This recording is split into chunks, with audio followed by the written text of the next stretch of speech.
guys, good evening. Tingnan nyo guys yung mga puno dito. Yung dating magaganda, naging ganyan na sila. Naging tangkay-tangkay. Pangit na.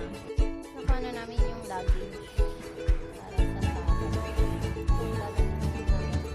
Isang 10 at isang 20. Tapos ko lang ng work pa uwi kami ng bahay. It's 7 and feeling good na ako ngayon. So yung lips ko okay na. Nilagyan ko ng oil. Bio. And then pauwi na kami. Ito yung park. Ayan na yung mga puno na dating yellow yung dahon na lagas na lahat. As in lagas lahat. Kasi yan yung mga kalat. So yan yung mga puno, wala ng dahon. And ito yung park. Minsan dito ko dinadala si Georgie, yung aso ko. Kadating ko lang ng bahay. Ang Christmas light di pa nabubuhay. So, gubad man ako ng joket. At ang aking, ang lamig sa labas, Juan. Ito yung aking shoes from UGG. Ay, ang UGG talaga, ang sarap sa paa. Tingnan nyo guys, may ano pa siya. Oh. Para kang nasa kama ang iyong... Ay, this is lagi kong ginagawa. Boy, chubby. And then, kailangan ilagay ang jacket. Okay. And then, that's it. So, guys, kakain muna ako. Bye! Nakatapos lang namin, guys, kumain. So, inulam namin yung rice sa KFC chicken. Mag-aayos kami ngayon ng luggage para... Sa Thursday kasi busy kami lahat, pares kami may pasok. So, step by step, little by little, ginawa ko na siya. Ito. Bumili ako ng transparent na tape, plastic envelope, like this. And, ito yung mga, ano bang tawag dito? Yung mga dadaling kong personal item. So, meron akong meron akong kwento, meron akong cream salt na sachet, sushi. Meron akong Listerine just in case magka-anuhan. Magkabomba. And meron akong facial spray. Dahil malamig, sigurado dry ang aking balat. Mukha na natin yung temo kung paano siya. And I have my makeup remover. Maginit ng tubig, tigisa tayo. Mag-ginit ka ng jubay. Mag-ginit ka. Mag-ginit ka na para kumulo na agad. Julo-julo na, no? Yes. Meron ako Pantene. Mali pa yung spelling ko. No? Yeah. O, tama. Yeah. Kulang ng E. Oo nga. Pantene. Pantene. So, Ito na, ayan. konti Good yan. for ano na. 4 days lang naman tayo. Maganda nga yung ubo sa Eid. And I have my... Meron din naman doon. Dinadandrap ako sa ibang shampoo. Gloss. Teeth gloss. Yes, you need to. So, ilalagay ko siya sa isang plastic na transparent.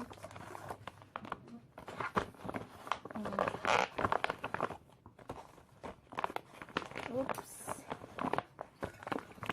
Okay, and this. Ay! Hirap niya ibalik. My goodness. Hey guys. So, inaayos ko na yung aking mga dadalhin sa Reykjavik, Iceland for Saturday morning. Kasi yung flight namin is 6 or 5. I'm not sure. So, mas maganda na yung maaga ako nag-aayos. Nagdala ako ng tea plus honey. Nilagay ko na siya sa plastic. Ayan. Yan yung honey. Kasi sigurado malamig doon. And then, uubuhin ako for sure. So, okay na yan. Lalagay ko na lang siya sa luggage. And, guys, isi-share ko pala sa inyo. Gumawa pala ako kanina ng DIY na flower vase. Ganyan siya. Simple lang. Para sa wedding ko. Kasi rustic yung theme ko. So, kung nakita nyo yung location, forest and nature. Kaya, ako na lang yung gumawa. Ayan, kahoy siya. Tapos, ginulo ko lang siya dun sa, ano bang tawag dito? Yung transparent na bote. At least nakatipid pa ako. 'Di ba? Tapos, ang ganda. Talagang, feel na feel mo ang pagka-nature. Ayan. Tapos, lalagyan ko na lang siya ng fresh flowers sa loob. Well, back tayo sa aking travel. So, nilipat ko yung lalagyan ko, tapos dinagdagan ko siya ng mga things na importante, gaya nung panlinis ng tenga, yung, ano bang tawag dun? Air. Cotton buds, and then some makeup remover pads, meron din sa loob. So, dito ko na lang siya nilagay, kasi para at least kahit mabasa, plastic yung lagayan niya. And I have my waist bag. Tama ba yun? Yung nilalagay sa bewang, kasi dito ko ilalagay yung aking pera and may documents needed para hindi ko makalimutan. Nilalagay siya sa waist. So, iba kasi yung pera doon. Icelandic crowns yata or krona. Hindi ko lang sure. Pero yung currency niya is $1 is to 1.19. Parang ganun. So, 1 euro is to 1.20. Mga ganun.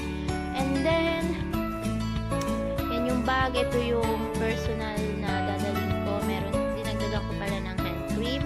And I have this tea. And then this one. Ito yung aming itinerary. Ayan. So, nilagay ko na lahat dito. And then, tigisa kami ng bucket ni boyfriend. Ito sa aking yellow. Sa kanya yung orange.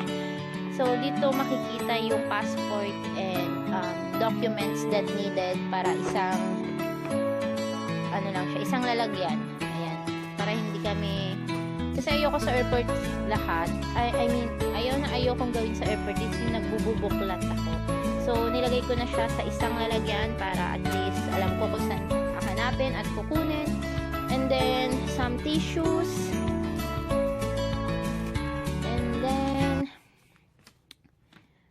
Hindi ko alam kung ano yung bag na gagamitin kong pang travel. Maybe itong never full na Louis Vuitton. Or maybe yung isang Gucci na may zipper. Kasi ito walang zipper. So, pag-iisipan ko pa hanggang bukas. Kasi Friday pa lang naman bukas. And, kanina nagbasa ako ng tungkol sa Iceland. Kung anong makikita at kung anong mga information na kailangan na puntahan at gawin. So, pasensya na guys, Italian to. So, i-share ko na lang sa inyo yung aking nabasa. Kung saan magandang pumunta and kung mas maganda bang mag-bus or mag-tour bus. And yeah, kasi meron kaming kasamang iba na na kapatid niya. Galing silang Chicago and then magmi-meet na lang kami sa Iceland. Dalawa din sila. So, galing silang US, kami dito sa Italy. So, doon na lang kami magmi-meet. Ang travel namin is 8 hours, sila is 6 hours. Kasi mas malapit daw yung Chicago, yung Amerika sa Iceland. So, and then, sinisipon na naman ako and I hope na hindi ako mawala ng boses. And then, in this bag, ginamit ko yung lagayan ng hairband. So, nung bumili ako ng Lacoste na hairband, meron siyang kasamang dust bag. So, alternative lang to. Nilagay ko dito yung aking camera. This is from Sony. Kasi di ba nasira yung GoPro namin. So, ito yung gagamitin ko. Sony action camera. Ang kagandahan nito, meron siyang Wi-Fi, may stereo, mas malakas kesa sa GoPro. And madali siyang gamitin kasi meron siyang extrang mga circuit. Hindi kagaya sa GoPro na isa lang yung wire niya. Charger lang talaga. So, hindi ko siya mabuksan pag isang kamay. Pero, kasi naka-ano na to, naka-ready na for water, for swimming. Kasi, ano na to, waterproof na yung lagayan niya. Kung ayaw mo maging waterproof, tatanggalin mo lang siya dito. Tatanggalin mo yung case. Pero, since na-ready ko na for Blue Lagoon, ayan, ganyan siya. Tapos, na-try ko na rin, maganda. And then, sa loob, nilagay ko muna yung aking extra na card reader. This is for my mini iPad. Dadaling ko din siya. Ito. So, andyan yung isang saksakan niya. I think nasa kabila. Ayan. Binili namin sa Apple. I think 35 euro o 40. Hindi ko na maalala. Kasi sigurado ako mapupuno yung SD card nung Reflex. At least ililipat ko siya sa mini iPad. And then, I have a charger. This is yung charger nitong Sony. Ayan siya. And then, I have, ba't meron ako nito? Clip, hair tie for my hair. So, yun lang guys. Yung luggage ko, hindi pa siya masyadong tapos. I-share ko na lang sa inyo bukas o kaya mamayang gabi. Kasi, magtatrabaho muna ako. Last day ko is tomorrow morning. And then, finalizing ng luggage namin is tomorrow evening. So, yun guys. And, ready na ako. I think, okay na lahat. Sana wala akong makalimutan. And thank you for watching. Hi guys! Welcome back. I-vlog ko na rin yung aking luggage. So, ito yung isa kong luggage na 20 kilos. Kasi dalawa kami. Meron kaming small luggage na 10 or 12 kilos. And then, this one is yung 20 kilo. So, on this side, dito nakalagay yung medyas, pang swimming, and yung mga personal things ko. See, what is that? Okay, nagdala rin pala ako ng lotion. And then, nandito yung aking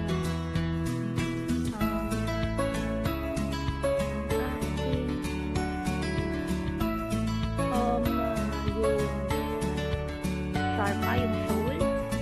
Meron akong dalang isang t-shirt at dulo. And then, I have my long sleeve na ready na for day 1.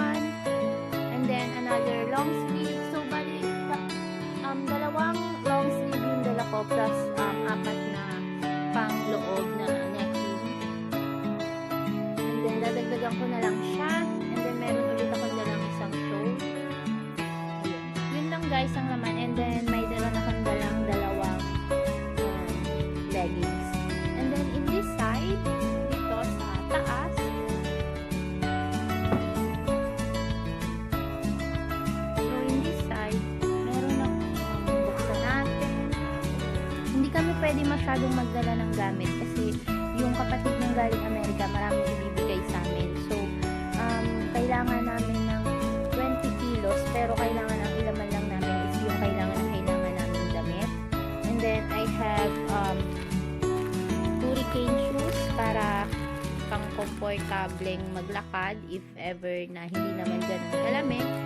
Ito yung color violet and I think 2 times ko pa lang itong nagagamit. Nilagay ko siya sa plastic, kaya lang nabutas para kung umulan man doon, magamit ko tapos basa, meron siyang plastic sa loob, hindi magdudumi yung ibang kasama sa part na to, dito sa loob ng luggage. And yung sa boyfriend ko, hindi ko alam kasi hindi pa siya nag-aayos ng gamit niya. And ako, okay na. Hindi kasi ako nag-aayos ng gamit niya kasi alam yung mga lalaki, may mga kanya-kanya din yan tipo. Kagaya siya, hindi ko alam kung anong gusto niyang dalhin. Kasi kahit minsan sinasabihan ko na siya magdala ka ng sharpa, ayaw niya naman magdala. And then, kaya bahala na siya sa buhay niya. By the way, yung part ko okay na. So, ito yung luggage namin. Ayan. Kulay red. And yeah. Yun lang guys. thank you for watching. I-update ko kayo sa mga bagong ganap. And, happy holidays and happy December 1. Bye! Thank you for watching and don't forget to subscribe my channel. Bye!